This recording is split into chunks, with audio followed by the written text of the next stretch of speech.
2026 எலெக்ஷனில் விஜய் யாரோட கூட்டணி சேருவார்? அரசியல் கேள்வி. 2026 சட்டமன்றத்துக்கான தேர்தலில் விஜய் யாரோட கூட்டணி சேருவார் அப்படிங்கிறது கேள்வியாக இருக்கிறது. அதுக்கு முன்னாடி பெரிய விளக்கம் கொடுக்க வேண்டியது இருக்குது.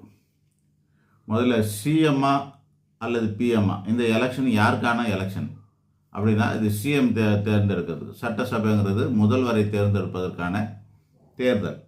அப்போ முதல்வருக்கான போட்டியாளர்கள் எத்தனை பேர் இருக்கிறாங்க அப்படின்னு பார்க்கணும். போட்டியாளர்கள் எத்தனை பேர் இருக்கிறாங்கன்றதை விட எத்தனை பேர் கனவுல இருக்கிறாங்க அப்படின்னு சொல்லணும். எத்தனை பேர் கனவுல இருக்கிறாங்க? 10 பேர் சிஎம் கனவுல இருந்தாங்க.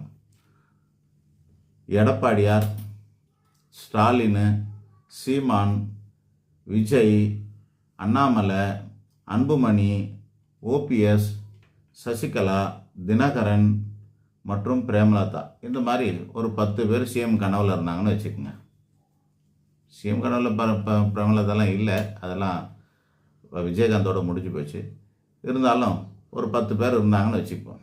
இந்த 10 பேரில் 5 பேருக்கு நிராசையாக ஆகிவிட்டது. இந்த கனவு பகல் கனவாக போனது.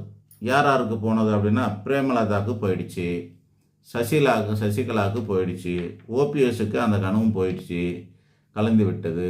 அன்புமணிக்கும் அதே கனவு போய்விட்டது. அதனால் இவங்கெல்லாம் 2ஆம் தரமான கட்சியாக மாறிவிட்டார்கள். அதாவது கூட்டணியில் இருக்கக்கூடிய ஒரு பெரிய கட்சியாக அல்லது பிரபலமான கட்சியாக அப்படின்னு ஆயிடுச்சு. அது என்ன, அது பெரிய கட்சி சின்ன கட்சின்னா 5 சீட்டுக்கு மேலே வாங்கினா கொஞ்சம் பெரிய கட்சின்னு வச்சுக்கோங்க. 5 சீட்டுக்கு கீழே வாங்கினாக்கா அதெல்லாம் 10ஓட ஒன்று அத்தோட இது ஒன்றுன்ற மாதிரி ஒரு துக்குடா கட்சின்னு ஆகிடும் போடுக்கு. ஸோ இந்த 5 கட்சி இருக்குது.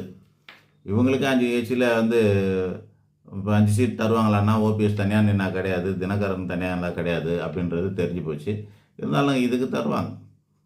இந்த சட்டசபை தேர்தலுக்கு தரத்துக்கு 5 கம்மி இல்லாமல் தரக்கூடிய அமைப்பு இருக்கலாம். ஸோ மொத்தம் 10 பேரில் 5 பேரை நம்ம 2ஆம் தர கட்சியாக மாற்றிவிட்டோம். அப்போ மீதி இருக்கிறது 5 பேர். எடப்பாடியார்,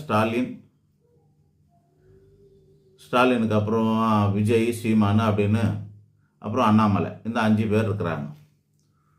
இப்போ நம்ம ஒன்று